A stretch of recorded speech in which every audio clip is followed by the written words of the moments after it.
સ્વાગત છે આપ સૌનું એમજે નર્સિંગ ગુજરાતમાં। આજના વિડીયોમાં આપણે જોઈશું સુરત મહાનગરપાલિકા એટલે કે એસએમસી દ્વારા જે 150 સ્ટાફ નર્સની જગ્યાઓ માટે ભરતી બહાર પાડવામાં આવી છે તેના વિશે। તો તેમાં વિદ્યાર્થીઓને જે કોઈ પણ મૂંઝવતા પ્રશ્નો હતા તેના નિરાકરણ રૂપે સુરત મહાનગરપાલિકાએ એક ડિટેલ એડવર્ટાઇઝમેન્ટની પીડીએફ આપણી સામે મૂકી છે। તો તેમાં સામાન્ય સૂચનાઓ ઉપર જો ધ્યાન આપીએ તો તેમાં એક નંબરમાં આપણને જોવા મળે છે કે જે કાંઈ પણ પ્રતીક્ષા યાદી તૈયાર કરવા માટેના માપદંડ છે એ કોણ નક્કી કરવાનું છે? એપોઇન્ટમેન્ટ ઓથોરિટી એટલે કે એસએમસી નક્કી કરશે। અને જગ્યાની બેઝિક લાયકાત અથવા અનુભવ અથવા બંનેને ધ્યાને લઈ રિટર્ન ટેસ્ટ, પ્રેક્ટિકલ ટેસ્ટ, મૌખિક ઇન્ટરવ્યૂ લેવા અંગેના માપદંડ નક્કી કરાશે।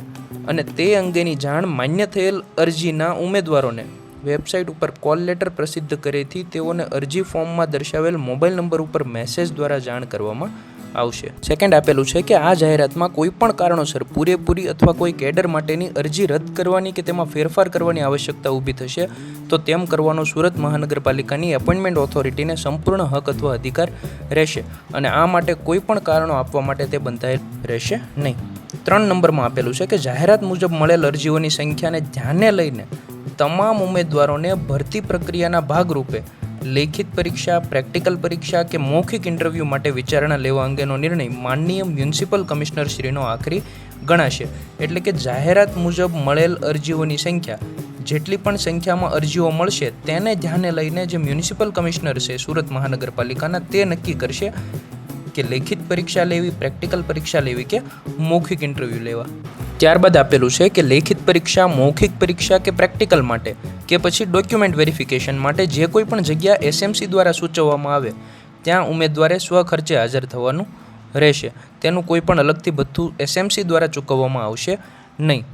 ત્યારબાદ આપેલું છે કે જ્યારે પણ તમે અરજી કરો છો, ઓનલાઈન અરજી કરો છો તો તમારું જે ઈમેલ આઈડી અને મોબાઈલ નંબર છે તે તમારે એકદમ વ્યવસ્થિત આપવાનું છે, કારણ કે જે કોઈ પણ એસએમસી દ્વારા અપડેટ આપવામાં આવશે ડોક્યુમેન્ટ વેરિફિકેશનની કે આગળની કોઈ પણ અપડેટ તો એ તમારા ઈમેલ થ્રુ અને મેસેજ થ્રુ તમને આપવામાં આવશે। ત્યારબાદ કેડરના ક્રમવાઇઝ સીસીસી પ્લસ અને સીસીસી પરીક્ષાની વાત કરેલી છે। નેક્સ્ટ આપેલું છે કે અનુસૂચિત જાતિ, અનુસૂચિત જનજાતિ, સામાજિક અને શૈક્ષણિક રીતે પછાત વર્ગ તથા આર્થિક નબળા વર્ગની અનામત જગ્યાઓ ફક્ત મૂળ ગુજરાત રાજ્યના જે તે અનામત કેટેગરીના ઉમેદવારો માટે જ અનામત ગણાશે। 8 નંબરમાં આપેલું છે કે અનામત કેટેગરીના ઉમેદવારો બિન અનામત જગ્યા માટે અરજી કરી શકશે, પરંતુ તેમની પસંદગી માટેના જે ધોરણો છે એ તેમને બિન અનામત કેટેગરીના જ લાગુ પડશે। 9 નંબરનો મુદ્દો ખાસ સમજવા જેવો છે કે જાહેરાતમાં દર્શાવેલ જે તે કેટેગરીમાં કુલ જગ્યાઓ પૈકી મહિલા ઉમેદવારો માટે 33% અનામત હોય ત્યારે મહિલા ઉમેદવારોની અનામત જગ્યાઓ સિવાય બાકી રહેતી જગ્યાએ ફક્ત પુરુષ ઉમેદવાર માટે અનામત છે તેમ ગણવાનું નથી। જેમ કે ઈડબ્લ્યુએસની ટોટલ આપણને 13 જગ્યાઓ આપેલી છે સ્ટાફ નર્સની, તો તેમાં જે 4 જગ્યાઓ છે એ મહિલાઓ માટે અનામત હતી અને બાકીની જે 9 જગ્યાઓ છે એ પુરુષો માટે અનામત છે એવો એનો અર્થ નથી। તેમાં ફિમેલ અને મેલ બંનેનો સમાવેશ થશે, પરંતુ મહિલા ઉમેદવારો માટે અલગથી જે જગ્યાઓ અનામત છે જેમ કે 4 જગ્યાઓ અનામત છે ઈડબ્લ્યુએસમાં, તેના માટે જો મહિલાઓ પૂરતી નહીં હોય તો તેમાં જે તે કેટેગરીના પુરુષ ઉમેદવારોને સમાવવામાં આવશે। એટલે કે જો ઈડબ્લ્યુએસની જગ્યાઓ છે તો તેમાં ઈડબ્લ્યુએસ કેટેગરીના પુરુષોને જગ્યા મળી શકે। બાકી અન્ય સામાન્ય સૂચનાઓ આપેલી છે ડોક્યુમેન્ટ વેરિફિકેશન બાબતે અને અન્ય પ્રમાણપત્રો બાબતે જે તમે વાંચી શકો છો।